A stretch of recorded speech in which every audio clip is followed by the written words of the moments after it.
Welcome back students. ഇന്ന് നമ്മൾ നോക്കാൻ പോകുന്നത് ഒരു ലാപ്ടോപ്പോ അല്ല ഒരു ഡെസ്ക്ടോപ്പോ ഇല്ല, നമുക്ക് കയ്യിലുള്ളത് ഒരു മൊബൈൽ മാത്രമാണ്. അപ്പം മൊബൈലിൽ കൂടെ നമുക്ക് MySQL എങ്ങനെ ചെയ്യാമെന്നുള്ളതാണ് നമ്മൾ ഇന്ന് ഈ ഒരു ട്യൂട്ടോറിയൽ കൂടി നോക്കാൻ പോകുന്നത്. അപ്പോൾ അതിനുവേണ്ടി നമ്മൾ KS വെബ് സെർവർ എന്ന് പറയുന്ന ഒരു ആപ്പാണ് യൂസ് ചെയ്യുന്നത്. അപ്പോൾ ഈ KS വെബ് സെർവർ എന്ന് പറയുന്ന ആപ്പ് ഗൂഗിൾ സ്റ്റോറിൽ ലഭ്യമാണ്, പക്ഷേ അത് വില കൊടുത്ത് മേടിക്കേണ്ട ഒരു ആപ്പാണ്. അപ്പോൾ അതിന് നമുക്ക് ചെയ്യാവുന്ന ഒരു ഇതെന്ന് പറഞ്ഞാൽ അതിൻ്റെ പഴയ ഒരു വെർഷന് ഓൾറെഡി എൻ്റെ കയ്യിലുണ്ട്. ഞാൻ ആ ഒരു വെർഷൻ ലിങ്ക് താല്പര്യമുള്ള എല്ലാവർക്കും അയച്ചു തരാവുന്നതാണ്. എൻ്റെ ലിങ്കിൻ്റെ ഡിസ്ക്രിപ്ഷൻ ഇതിൻ്റെ കൂടെ ഇടാവുന്നതാണ്. അപ്പം ഞാനിവിടെ എൻ്റെ ഡ്രൈവിൽ ഗൂഗിൾ ഡ്രൈവിൽ ആ പഴയ വെർഷന് ഓൾറെഡി സേവ് ചെയ്തിട്ടിട്ടുണ്ട്. ഞാനപ്പോൾ അതിൽ ക്ലിക്ക് ചെയ്യുകയാണ്. നമുക്ക് അൺനോൺ ആയിട്ടുള്ള ഇതാണ്. അപ്പം അൺനോൺ ആയിട്ടുള്ള ഒരു ആപ്പ് ഇൻസ്റ്റാൾ ചെയ്യണമെങ്കിൽ നമ്മൾ അതിൻ്റെ ഒതൻറ്റിക്കേഷൻ നമ്മൾ കൊടുക്കണം. ഓൾറെഡി ഞാൻ എൻ്റെ മൊബൈലിൽ ഒതൻറ്റിക്കേഷൻ കൊടുത്തിട്ടുണ്ട്. എന്നാൽ മാത്രമേ നമുക്ക് ഇൻസ്റ്റാളിൻ്റെ ഈ ഒരു സ്ക്രീൻ വരത്തുള്ളൂ. അപ്പം നമ്മൾ ഇൻസ്റ്റാൾ എന്ന് പറയുന്ന ഈ ബട്ടനെ ക്ലിക്ക് ചെയ്യുക. നമുക്ക് കാണാൻ സാധിക്കും ഏകദേശം 81 MB ഉണ്ട്. കുറച്ച് സമയം നെറ്റ് കണക്ഷൻ്റെ സ്പീഡ് പോലെ കുറച്ച് സമയം എടുക്കുന്നത് ആയിരിക്കും. അപ്പം നമ്മുടെ ഇത് ഓപ്പണായി. ഇനി നമ്മളോട് ചോദിക്കുന്നത് ഫോട്ടോസ് മീഡിയാസ് ഇതിനെയൊക്കെ ആക്സസ് ചെയ്യാൻ ചെയ്തോട്ടെ എന്നുള്ളതാണ്. അലോ എന്ന് പറയുന്ന ബട്ടനെ ക്ലിക്ക് ചെയ്യുക. അപ്പം PHP MySQL തുടങ്ങിയ കാര്യങ്ങൾ ഇവിടെ ഇൻസ്റ്റാൾ ആയിക്കഴിഞ്ഞായിട്ട് കാണാൻ സാധിക്കും. അപ്പോൾ ഇവിടെ നമ്മൾ ഇപ്പോൾ ഇത് ഓഫാക്കി കഴിഞ്ഞാൽ നിങ്ങളുടെ വേർഷൻസ് എല്ലാം ഓഫായതായിട്ട് കാണാൻ സാധിക്കും. ഓണാക്കി കഴിഞ്ഞാൽ നമുക്ക് ഓണാക്കാനും സാധിക്കും. ഇനി നമ്മളിവിടെ ടൂൾസ് എടുത്തു കഴിഞ്ഞാൽ സെറ്റിങ്സിൽ ആദ്യം നോക്കുക. സെറ്റിങ്സിൽ പോയിട്ട് റീഇൻസ്റ്റാൾ വേണമെങ്കിൽ കൊടുത്ത് നോക്കാം. ഏതെങ്കിലും ഇത് ഇൻസ്റ്റാൾ ശരിക്കും ആയിട്ടില്ലെങ്കിൽ ഇവിടെ ആ രീതിയിൽ റീഇൻസ്റ്റാൾ ചെയ്ത് നോക്കുക. ഓക്കെ.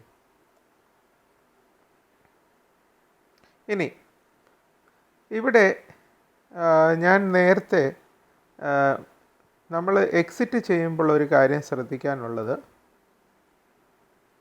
എക്സിറ്റ് ചെയ്യുമ്പോൾ ക്ലോസ് KS വെബ് എന്നും പറഞ്ഞുള്ള ഇത് ക്ലോസ് ചെയ്യാൻ നമ്മൾ മറക്കരുത്. അങ്ങനെ ക്ലോസ് ചെയ്ത് കഴിയുമ്പോൾ ഒരു കാര്യം ശ്രദ്ധിക്കേണ്ടത്, ഇതിലൊന്ന് ലോങ് പ്രസ് ചെയ്യുക. ഓക്കെ, ആ ഐക്കണിലൊന്ന് ലോങ് പ്രസ് ചെയ്യുക. ലോങ് പ്രസ് ചെയ്തിട്ട് ആപ്പ് ഇൻഫോ എടുക്കുക. എന്നിട്ട് ഫോഴ്സ് സ്റ്റോപ്പ് എന്ന് പറയുന്നതിലൊന്ന് ക്ലിക്ക് ചെയ്തേക്കുക. ഓക്കെ, ഫോഴ്സ് സ്റ്റോപ്പ്, അതായത് നമ്മുടെ റാമിൽ കിടക്കുന്ന ആ ഫയൽസിനെ ഒന്ന് ക്ലിയർ ചെയ്യാൻ വേണ്ടിയാണ് ഫോഴ്സ് സ്റ്റോപ്പ് നമ്മളൊന്ന് കൊടുക്കുന്നത്. ഇനി നമ്മൾ ഇതിൽ ക്ലിക്ക് ചെയ്യുന്നു. നമ്മളിനി ഓപ്പൺ ചെയ്യുകയാണ്. നിങ്ങൾക്ക് കാണാം എല്ലാം ഓഫായിട്ടാണ് നിൽക്കുന്നത്. അപ്പോൾ ഈ ഒരു ബട്ടൺ KS വെബ് പ്രോ എന്ന് പറയുന്നതിൻ്റെ വലതുവശത്ത് കാണുന്ന ആ ബട്ടനെ ക്ലിക്ക് ചെയ്യുക. അപ്പം ഡു യു ലൈക്ക് അത് കൊടുക്കുക. റേറ്റ് ചെയ്യണമെങ്കിൽ റേറ്റ് ചെയ്യാം. അപ്പോൾ ആ രീതിയിൽ നമുക്ക് ഇവിടെ ചെയ്യാൻ പറ്റും. ഇവിടെ ഇപ്പം നമുക്ക് MySQL ഓണായിരിക്കുന്നത് കാണാൻ പറ്റും. അതുപോലെ ലൈറ്റ് PD എന്ന് പറയുന്ന ഇതും ഓണായിരിക്കുന്നത് കാണാൻ സാധിക്കും. നമുക്കിപ്പോൾ MySQL ഓണായിട്ടുണ്ട്.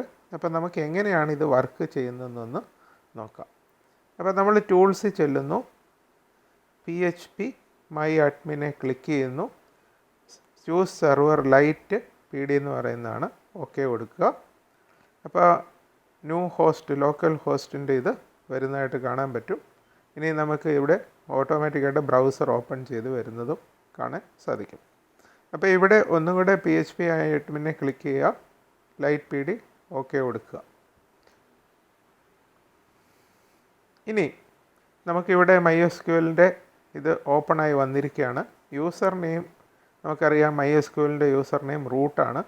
പാസ്വേഡ് നോർമലായിട്ട് ബ്ലാങ്ക് ആണ്. അതുകൊണ്ട് ഗോ ബട്ടൺ, ഈ താഴെ കാണുന്ന ഗോ ബട്ടനെ ക്ലിക്ക് ചെയ്യുക.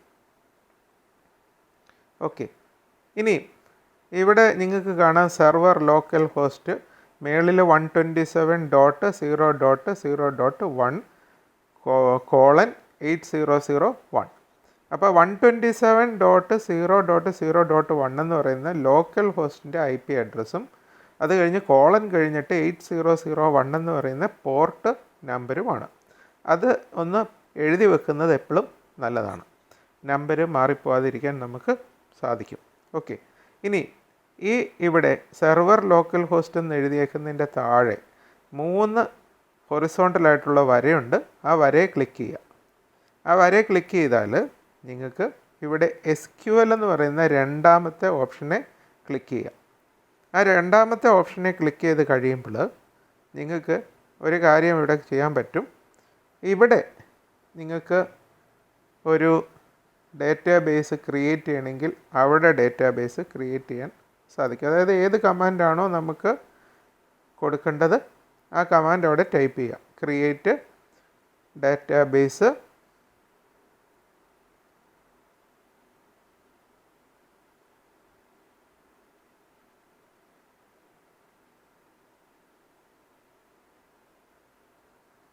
ഒരു പേര് കൊടുക്കുന്നു. നമുക്ക് എന്തെങ്കിലും ഒരു DB1 എന്നൊരു പേര് കൊടുക്കാം. ഓക്കെ, എന്നിട്ട് സെമിക്കോളൻ കൊടുക്കുന്നു. ഇനിയും ഇതാണ് നമ്മളിപ്പോൾ ഒരു ക്വറിയാണ് ഇവിടെ കൊടുക്കുന്നത്. ആ ക്വറി ഇവിടുന്ന് നമുക്ക് ഗോ ബട്ടനെ ക്ലിക്ക് ചെയ്താലും റൺ ചെയ്യാൻ സാധിക്കും. അപ്പോൾ നിങ്ങൾക്ക് കാണാം ഇവിടെ പച്ച ഒരു ടിക്ക് വന്നു, അതിൻ്റെ അർത്ഥം അത് സക്സസ് ആയിട്ടാണ്. ഒന്നുകിൽ നമുക്ക് ഇങ്ങനെ ക്വറി എഴുതാം, അല്ലെങ്കിൽ ഈ താഴെ കൺസോൾ എന്ന് പറയുന്ന ഒരു ചെറിയ ബട്ടണുണ്ട്, അതേ ക്ലിക്ക് ചെയ്യാം. അവിടെ നിങ്ങൾക്ക് കാണാൻ പറ്റും ഈ രീതിയിൽ കമാൻഡ് വന്ന് വർക്ക് ചെയ്യുന്നത് കാണാം. ഇവിടെ ഓപ്ഷൻസ് എന്ന് പറയുന്ന മെനുവിൽ ക്ലിക്ക് ചെയ്യാം. Okay, options. ആ ഓപ്ഷൻസിനകത്ത് നിങ്ങൾക്ക് കാണാൻ പറ്റും അവിടെ ഓരോ ഇത് കാണാൻ സാധിക്കും. ഓപ്ഷൻസ് വീണ്ടും ക്ലിക്ക് ചെയ്താൽ അത് അവിടുന്ന് പോകുന്നതായിട്ടും കാണാം. ഇനി നമുക്ക് വേറൊരു കമാൻഡ് എടുക്കാം. യൂസ് എന്ന് കൊടുക്കാം. യൂസ് DB1 സെമിക്കോളൻ, എൻ്റർ അടിക്കുന്നു. ഓക്കെ, അപ്പോൾ ഇവിടെ നിങ്ങൾ ശ്രദ്ധിക്കേണ്ട ഒരു കാര്യം, നമ്മൾ കൺട്രോൾ എൻ്റർ എന്നും പറഞ്ഞ് കൊടുത്താൽ മാത്രമേ ഇവിടെ വർക്ക് ചെയ്യത്തുള്ളൂ. അപ്പോൾ അതിനുള്ള ഒരു ഓപ്ഷൻ എന്ന് പറഞ്ഞാൽ ഇവിടെ ഇപ്പം കൺട്രോൾ എൻ്റർ അടിച്ചാൽ മാത്രമേ ക്വറി എക്സിക്യൂട്ട് ചെയ്യത്തുള്ളൂ. അപ്പം നമ്മുടെ മൊബൈലിൻ്റെ കീബോർഡിൽ കൺട്രോൾ എന്ന് പറയുന്ന ഒരു കീ ഇല്ല. അപ്പോൾ അതിനുള്ള പരിഹാരം ഇവിടെ എന്ത് ചെയ്യാമെന്നുള്ളതാണ് നമ്മൾ നോക്കേണ്ടത്. ഓക്കെ, കൺട്രോൾ എൻ്റർ എന്നുള്ള ഒരു കീ ഇല്ല. അപ്പോൾ അതിന് നമുക്ക് എന്ത് ചെയ്യാം, അതാണ് നമ്മളിപ്പം നോക്കേണ്ടത്. അപ്പം എക്സിക്യൂട്ട് ക്വറീസ്, ഇവിടെ ഈ ഓപ്ഷൻസിനകത്ത് ക്ലിക്ക് ചെയ്താൽ എക്സിക്യൂട്ടീവ് ക്വറീസ് ഓൺ എൻ്റർ എന്നും പറഞ്ഞൊരു ഓപ്ഷനുണ്ട്. ഓക്കെ, അത് ക്ലിക്ക് ചെയ്യാം. ഇനി നമുക്ക് എൻ്റർ അടിക്കുക. അപ്പോൾ നിങ്ങൾക്ക് കാണാൻ പറ്റും ആ ഇത് കറക്റ്റായിട്ട് വർക്ക് ചെയ്തതായിട്ട് കാണാൻ സാധിക്കും. ഇനി നമുക്ക് ഈ ഡേറ്റാബേസിനെ ഒന്ന് കാണണം. ഷോ ഡേറ്റാബേസസ് സെമിക്കോളൻ, എൻ്റർ അടിക്കുന്നു. അപ്പം ഇവിടെ നിങ്ങൾക്ക് കാണാൻ പറ്റും ആ ഡേറ്റാബേസുകൾ ഇവിടെ വന്നത് കാണാൻ പറ്റും. ഓക്കെ, അപ്പോൾ ഓപ്ഷൻസ് എടുത്ത് ഓപ്ഷനകത്ത് എക്സിക്യൂട്ടീവ് ക്വറീസ് ഓൺ എൻ്റർ എന്നുള്ള ക്ലിക്ക് ചെയ്താൽ നമുക്കിവിടെ കൺസോളിനകത്തും നമ്മുടെ കമ്പ്യൂട്ടറിൽ ചെയ്യുന്നതിലുള്ള ഒരു പ്രോംപ്റ്റ് വെച്ച് ചെയ്യാൻ പറ്റും. അതല്ലെങ്കിൽ ഇവിടെ മേളിൽ നമുക്ക് എഴുതി ചെയ്യാനും സാധിക്കും. അപ്പോൾ രണ്ട് രീതിയിൽ നമുക്ക് ഇവിടെ ചെയ്യാൻ സാധിക്കും എന്നുള്ളതാണ് നിങ്ങൾക്ക് മനസ്സിലാക്കാൻ പറ്റുന്നത്. അപ്പോൾ ഈ രീതിയിൽ നമുക്ക് MySQLൻ്റെ പ്രോംപ്റ്റിൽ കൂടെയോ അല്ലെങ്കിൽ മേളിൽ കണ്ട ഈ SQLിൽ കൂടെയോ നിങ്ങൾക്ക് ഡേറ്റാസിനെ ചെയ്യാൻ സാധിക്കും. ഇവിടെ ഗോ ബട്ടനെ ക്ലിക്ക് ചെയ്താൽ നമുക്ക് ഔട്ട്പുട്ട് കാണാൻ സാധിക്കും. അപ്പോൾ ഇങ്ങനെ രണ്ട് രീതിയിലാണ് ഔട്ട്പുട്ട് കാണുന്നത്. ഇനി നമുക്ക് ഇവിടെ നിന്ന് എക്സിറ്റ് ചെയ്യണം. നമ്മുടെ ഇതിലേക്ക് തിരിച്ചു പോകണമെങ്കിൽ നമ്മൾ ബാക്ക് അടിക്കുക. ബാക്ക് അടിച്ചു കഴിഞ്ഞാൽ നമ്മുടെ കെ എസ് വെബിൻ്റെ മെനുവിൽ വരും. അപ്പോൾ ഈ മെനുവിൽ നമുക്ക് മേളിൽ ആണ് മെനു ബാർ ഉള്ളത്. അവിടെ സ്റ്റാറ്റസിൽ വരിക.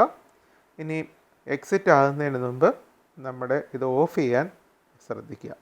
ഓഫ് ചെയ്ത് കഴിഞ്ഞിട്ട് സെറ്റിങ്സിൽ പോവുക, ക്ലോസ് കെ എസ് വെബ് എന്ന് കൊടുക്കുക. ഈ കെ എസ് വെബിൻ്റെ ഐക്കണേ വരിക, ലോങ് പ്രസ് ചെയ്യുക, ആപ്പ് ഇൻഫോ എടുക്കുക, ഫോഴ്സ് സ്റ്റോപ്പ് കൊടുക്കുക. ഈ ഫോഴ്സ് സ്റ്റോപ്പ് കൊടുത്തില്ലെങ്കിൽ നിങ്ങൾക്ക് കാണാൻ സാധിക്കും K S web service running എന്നും പറഞ്ഞ് റൺ ചെയ്തുകൊണ്ടിരിക്കുന്നത് കാണാൻ പറ്റും. അപ്പോൾ അത് അങ്ങനെ റൺ ചെയ്തുകൊണ്ടിരുന്നാൽ നമ്മുടെ മൊബൈലിൻ്റെ മെമ്മറി എടുത്തുകൊണ്ടിരിക്കും, സ്ലോ ആകാനുള്ള ഒരു ചാൻസ് ഉണ്ട്. അതുകൊണ്ട് ഈ ഫോഴ്സ് സ്റ്റോപ്പ് ക്ലിക്ക് ചെയ്യുക, ഓക്കെ അടിക്കുക. ഇനിയും ബാക്ക് അടിച്ച് എക്സിറ്റ് ആകുക. ഇനി നമുക്ക് നോക്കിക്കഴിഞ്ഞാൽ കാണാൻ പറ്റും അവിടുന്ന് അത് മെമ്മറിയിൽ നിന്ന് പോയതായിട്ട് കാണാൻ സാധിക്കും. അപ്പോൾ ഈ ഒരു ചെറിയ ട്യൂട്ടോറിയൽ കൂടെ എങ്ങനെ കെ എസ് വെബ് ഇൻസ്റ്റാൾ ചെയ്യാം, അതിൽ MySQL എങ്ങനെ ക്വറീസ് എഴുതാം എന്നുള്ള ഒരു ചെറിയ ട്യൂട്ടോറിയലായിരുന്നു. നിങ്ങൾക്ക് ഉപകാരപ്രദമായെന്ന് വിശ്വസിക്കുന്നു. Thank you.